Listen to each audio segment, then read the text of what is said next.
वो रात थी जब माधव अपना रात का खाना समाप्त करके सोने की तैयारी कर रहा था। तभी उसके घर के बाहर से किसी ने पुकारा, भाई, ओ भाई, माधव भाई, घर पर हो क्या? समय रात के तकरीबन 9:30 हो रहे थे। माधव ने दरवाजा खोलकर देखा तो सामने उसका दोस्त रामलाल खड़ा था।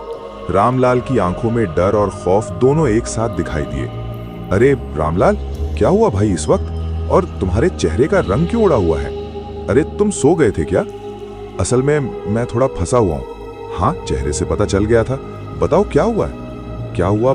मेरे साथ मेरे घर चलो, तुम्हें देखना पड़ेगा जाकर। अब समझोगे?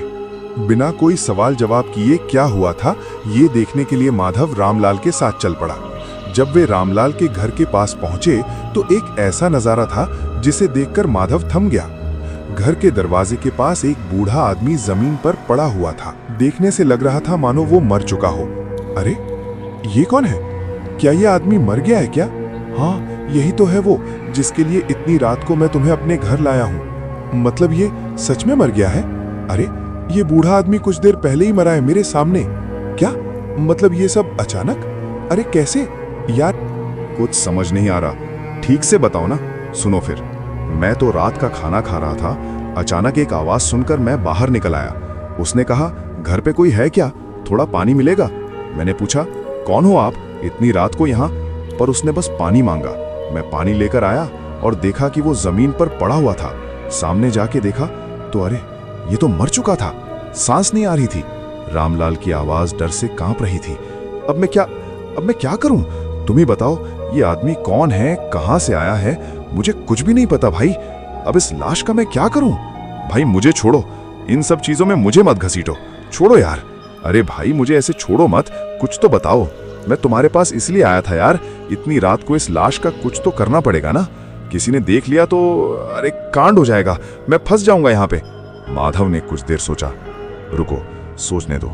एक काम कर सकते हैं हम, हमारे गांव में जो पुराना शमशान है ना, जहां कोई नहीं जाता, वहां इसे ले जाकर जला डालते हैं। क्यों?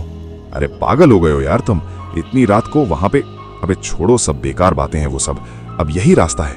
नहीं, वहां नहीं जाना है मुझे। अरे वो जगह बहुत ही खतरनाक है, जिंदा भी तो रहना है ना हम दोनों को। ओ भाई, तूने प्लान पूछा, मैंने बताया। अब क्या करेंगे ये तेरे ऊपर है। भाई तू जो चाहे कर, मुझे जाने दो। रात हो रही है, सुबह उठना भी है। भाई इस हालत में तो मुझे छोड़कर जाने की बात कर रहा है, बड़ा स्वार्थी है यार। अच्छा चलो चलो, चलता हूं मैं, लेकिन कुछ चीजों का बंदोबस्त करना पड़ेगा। घर चलो एक बार। जैसे ही वे मुड़े, उन्होंने देखा, अरे ये क्या, वो आदमी कहाँ गया? हाँ, वो लाश कहाँ चली गई वो लाश? अरे लाश तो अपने आप भाग नहीं जा सकती ना, तो कहाँ गई वो? चलो चलो उसे ढूंढते हैं, उस तरफ चलो यार, वहां ढूंढते हैं। सब जगह पर ढूंढने के बाद जब वे वापस घर के सामने आकर पहुंचे तो लाश तो वहीं पर पड़ी हुई थी, बिल्कुल पहले जैसी, उसी हालत में। अरे ये सब क्या हो रहा है भाई? ये रही लाश, मगर थोड़ी देर पहले तो नहीं थी। हाँ, ये तो यहीं पे है, मगर अरे लगता है हमारी कोई गलती होगी। छोड़ो उसे, चलो चलो लाश को लेकर जल्द से जल्द निकलते हैं यहाँ से। चलो रात हो गई है, अब फंस गए हो तो इसका कुछ करना तो पड़ेगा ना हमें। तू यहाँ रुक, मैं मेरा स्कूटर लेके आता हूँ। बढ़िया ध्यान रखना कि ये वापस गायब ना हो जाए। रामलाल उस लाश के पास बस खड़ा हुआ था। माधव अपना स्कूटर लेने अपने घर की ओर जा चुका था, मगर रामलाल ने एक बार के लिए जैसे ही उसने लाश की तरफ अपनी नजरें दौड़ाईं तो ऐसा लगा जैसे कि वो लाश उसे ही देख रही थी। अरे ये क्या? नहीं, मेरा वहम होगा। रामलाल अपनी नजरें चारों तरफ दौड़ाने लगा, लेकिन एक बार के लिए उसे ऐसा लगा मानो कोई तो था वहां पर जो उसके हाथ को पकड़कर खींच रहा था। ऐसा लग रहा था कि ये स्पर्श किसी बुजुर्ग आदमी के हैं। रामलाल ने परख कर देखा तो उस लाश के हाथ कांप रहे थे। रामलाल डर तो गया था और डर के मारे उसने अपनी नजरें दूसरी ओर कर ली, और ठीक तभी पीछे से उसे कुछ ऐसा सुनाई दिया जिसे सुनकर वो रुक गया। मेरा क्रियाकर्म अच्छे से करना, मैं कोई लावारिस नहीं हूं तुम्हारी तरह, तुम्हें तो पता है ना। ये सुनकर रामलाल डर के मारे पीछे मुड़कर नहीं देख पाया था। तभी उसी समय माधव अपना स्कूटर ले आया। माधव ने रामलाल को आंखें बंद करके कुछ बड़बड़ाते हुए देखा। अरे क्या हुआ? अरे वो आंखें बंद करके क्या बक रहे हो तुम? ठीक तो है ना? डरे हुए लग रहे हो। फिर अरे यार ये लाश ना, चलो यार जला देते हैं इसे जाकर। हाँ ठीक है। माधव और रामलाल लाश को स्कूटर पर लेके शमशान की ओर निकल पड़े। माधव गाड़ी के सामने बैठा था और गाड़ी चला रहा था, और ठीक उसी समय बारिश शुरू हो गई। अरे यार, ये बारिश भी ना, अब पता नहीं क्या होगा। शमशान जल्द से जल्द पहुंच जाए काफी है। मुझे मालूम नहीं यार, मेरा तो नसीब ही खराब है, नहीं तो ये आदमी मेरे दरवाजे पर क्यों आता। अचानक ऐसा लगा जैसे किसी ने रामलाल के सर पर मारा हो। अरे बाप रे, अरे यार, किसने मारा मुझे? अरे क्या हुआ, कौन मारेगा? तभी अचानक किसी के हंसने की आवाज सुनाई दी। अरे बाप रे, चलो यार जल्दी यहाँ से। ये लाश, ये तो जिंदा लाश है। ये मुझे कुछ कहना चाह रही है यार। चलो जल्दी चलो, इसे जला डालते हैं। चलो। क्या? अरे क्या भाग रहे हो तुम? क्यों, क्या हुआ? अरे मैं कुछ बता नहीं सकता तुम्हें यार, तुम जल्दी चलो। माधव ने गाड़ी रोक दी और रामलाल के पास आकर पूछा, ए बताओ आगे क्या हुआ है, बताओ।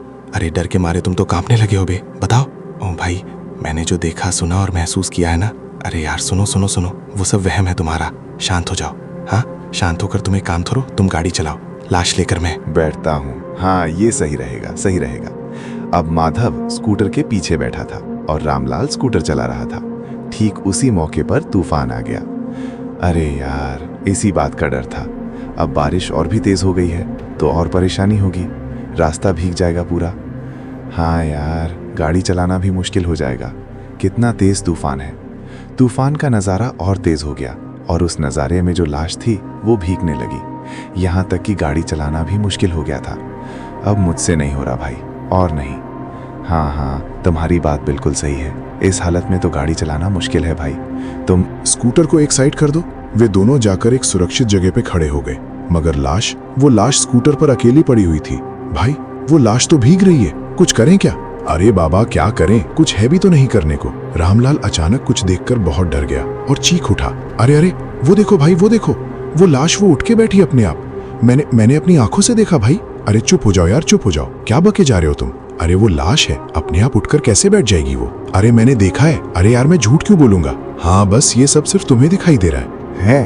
अरे मैं भी तो हूँ तुम्हारे पास खड़ा, मुझे तो कुछ नहीं दिखाई दे रहा भाई। सुनो सुनो मेरी बात, मैं कहता हूँ कि ये लाश तुम्हारे घर के सामने मिली है ना, इसलिए तुम्हें वहम हो रहा है और कुछ भी नहीं। हाँ समझे? अब सुनो, एक बार ये बारिश बस रुक जाए, तब शमशान जाकर इस लाश को जला देंगे, बस सब खत्म। जैसे ही एक बार ये बारिश रुकी, तभी वे लोग स्कूटर लेकर निकल पड़े। स्कूटर चलाने का भार इस बार भी माधव ने रामलाल को दिया था, क्योंकि लाश को लेकर वो काफी डरा हुआ था। देखते ही देखते वे दोनों शमशान में पहुंच गए, जो कि बहुत ही डरावना था। बिल्कुल सुनसान सन्नाटा।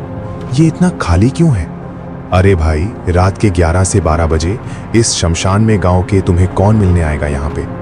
नहीं, वो बात तो ठीक है, मगर ये जगह बहुत ही अजीब और डरावनी सी है। हाँ, वैसे बात तो सही है, ये तो होना भी चाहिए। अब जितनी जल्दी हो सके काम निपटा कर चलो यहाँ से निकलते हैं। अच्छा एक बात बताओ, ये यहाँ पर कोई आता है क्या? पता नहीं, किसी ने देख भी लिया तो? अच्छा, हमारे पास जो माचिस था ना, वो तो गीला हो चुका है ना? हाँ, लाइटर मेरे जेब में है, फिक्र की बात नहीं। अरे वाह, फिर तो ठीक है, चलो लाश को उतारते हैं। पहले दोनों ने मिलकर लाश को पहले तो नीचे उतारा, उसके बाद माधव अंदर गया शमशान के एक बार चेक कर लेने के लिए। हाँ भाई, मामला साफ है, चलो चलो लाश को पहले तो जला देते हैं तो हो जाएगा काम। ठीक उसी वक्त जैसे ही दोनों ने मुड़कर पीछे देखा तो उन्होंने देखा कि लाश तो वहां पर थी ही नहीं। अरे ये लाश कहाँ गई भाई? और यार तुम तो यहीं पे थे ना, तुमने देखा नहीं क्या? नहीं यार, मैं तो वो अंदर देख रहा था कि सब ठीक है, मैंने यहाँ देखा नहीं, पता नहीं क्या हुआ। अब यार मुझे डर लग रहा है, मैं सच कहता हूँ। अरे ठीक है ठीक है ठीक है, शांत हो जाओ, शांत हो जाओ। हाँ, मैं देखता हूँ। हाँ, जो करना होगा अभी करना होगा। उधर देखो। फिर देखा कि लाश तो वहीं पर पड़ी हुई थी, बिल्कुल पहले की तरह। अरे भाई, ये सब क्या हो रहा है? ये लाश अपने आप वहां कैसे पहुंच गई? छोड़ो यार वो सब, चलो लाश लेकर आते हैं, चलो। और वे लोग धीरे धीरे लाश की तरफ जा रहे थे ताकि उसे उठाकर यहाँ ला सकें और जला सकें। और जैसे ही उन्होंने लाश को उठाने की कोशिश की, वे दोनों डर के मारे वहीं पर रुक गए, क्योंकि वो लाश वो अपने आप उठकर बैठ चुकी थी। उसकी आंखें मानो बंद थीं और वे दोनों डर के मारे वहीं पर सहम गए थे। ये क्या हो रहा है भाई? ये कोई वहम नहीं हो सकता मेरे भाई, ये कुछ और है। लो हनुमान जी का नाम, हनुमान जी का नाम लो भाई। जय हनुमान ज्ञान गुण सागर, जय कपीस तहु लोक उजागर। रामलाल और माधव आंखें बंद करके हनुमान चालीसा पढ़ने लगे, और जब माधव ने आंखें खोली, अरे अरे, वो लाश वो पहले जैसी हो गई थी बिल्कुल। चलो यार जल्दी चलो, लाश को ले जाकर जला देते हैं यार, जल्दी चलो। उन्होंने जल्द से जल्द लाश को उठाया और शमशान के अंदर ले जाने लगे। उन्हें ऐसा लग रहा था कि कोई तो था जो उन्हें देख रहा था। रामलाल ने पीछे मुड़कर देखने की कोशिश कि मगर रुको, हे रुको, पीछे मुड़कर मत देखना बिल्कुल भी। हाँ, और वो सब आत्माएं हैं जिनकी वजह से आज ये शमशान इतना सन्नाटा छाया हुआ है। चलो वहां जाकर बैठते हैं, चलो। चारों तरफ से हंसने की आवाजें आ रही थी। कोई हंस रहा था उनके चारों तरफ, और वो लाश, उसकी हंसी की आवाज उन्हें सुनाई दे रही थी, मानो वो अभी तक जिंदा हो। माधव को खरोत पर पूरा भरोसा था। उसने लाश के ऊपर तेल डाला और लाइटर निकालकर ऑन करने जा रहा था कि तभी वो लाश, वो जिंदा हो चुकी थी, फिर से उठकर बैठी थी। वो उन दोनों की तरफ देखकर, गुस्से भरी आंखों से देखकर वो बोली, इस शशान में मुझे लाकर बहुत बड़ी गलती करती है और मेरी मौत के लिए भी जिम्मेदार तुम लोग ही हो। एक मिनट, बाबा, हमने आपको कहाँ मारा? आप तो खुद आए थे मेरे दोस्त के दरवाजे पर मरने के लिए और अब हमें ब्लेम कर रही हैं। मैं नहीं आया था। क्या? और नहीं तो क्या? तुम लोगों को मुक्ति तो मैं दूंगा, पर मुक्ति क्या मुझे मिली है? बता लड़के, क्या नाम है तेरा? तूने क्या किया है मेरे साथ? तुझे तो अच्छे से पता है। मेरी इज्जत लूट के मुझे मार के भी तुझे चैन नहीं मिला। तू राक्षस है, राक्षस। अरे मैं एक परिवार का मुखिया। अब उनका क्या होगा? मुझे माफ कीजिए, छोड़ दीजिए। मुझे पता नहीं मुझे क्या हो गया था। जैसे ही मैंने आपको देखा मेरे दिमाग पे पता नहीं क्या चलने लगा और बस मैं आपको ले आया। मुझे माफ कर दीजिए।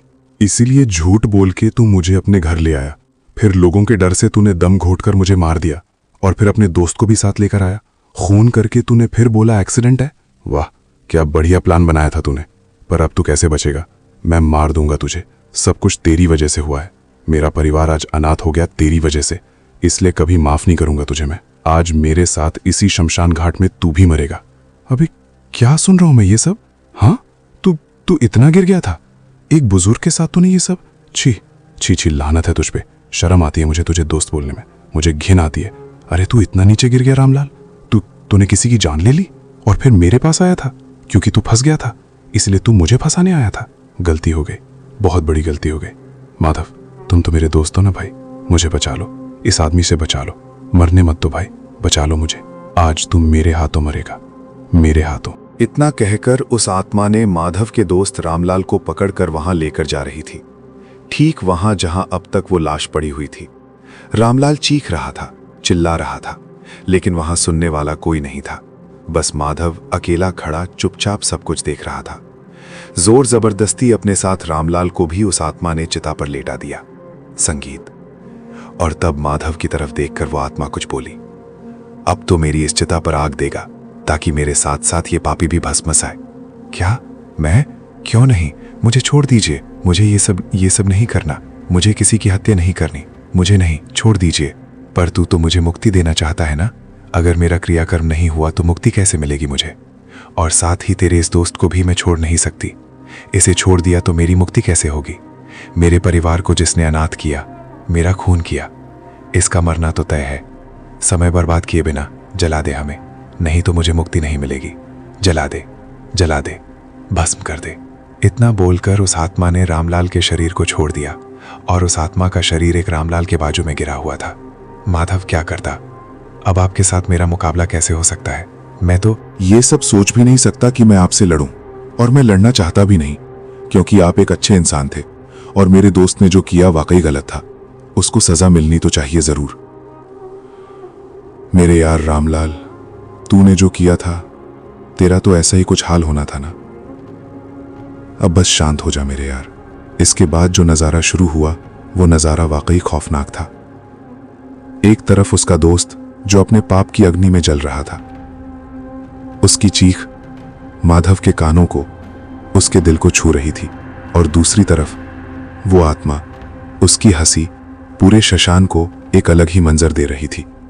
माधव ये सब सुन के मन ही मन सोच रहा था कि भगवान, हाँ, हो सकता है कि मेरा दोस्त दोषी था, पापी था, बहुत बड़ा पाप किया था उसने, मगर आपसे एक ही विनती है कि मेरे दोस्त की आत्मा को मुक्ति देना, उसे सुधरने का एक मौका देना। जय श्री राम, जय हनुमान।